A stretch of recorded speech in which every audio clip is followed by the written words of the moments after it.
امیر بلاچ قتل کیس کے بعد درینہ دشمنی جیسے مقدمات کی تفتیش بھی سی سی ڈی کو سپرد کیے جانے کا امکان ہے۔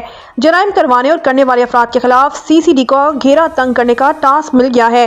سی سی ڈی ذرائع کے مطابق کرائم کنٹرول ڈپارٹمنٹ کو بڑے بڑے کیسز کی تفتیش دیے جانے کا فیصلہ کیا گیا ہے۔ شہر میں گزشتہ برسوں سے قتل و غارت میں ملوث رہنے والے افراد کے خلاف گھیرا تنگ کرنے کا حتمی فیصلہ کیا گیا۔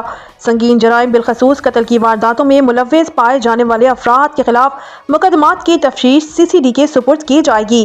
ایسے جرائم پیشہ افراد جو شوٹرز کے ذریعے قتل کی وارداتیں کرواتی ہیں، ان کے خلاف بھی کارروائی سی سی ڈی کے ٹاسک میں شامل کر دی گئی ہے۔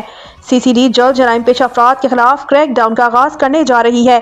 دوسری جانب سیشن کورٹ لاہور میں امیر بلاچ ٹیپو قتل کیس میں سماعت آج ہوگی۔ 2 ملزمان ہارون اور بلاول کو جیل سے لا کر عدالت پیش کیا جائے گا۔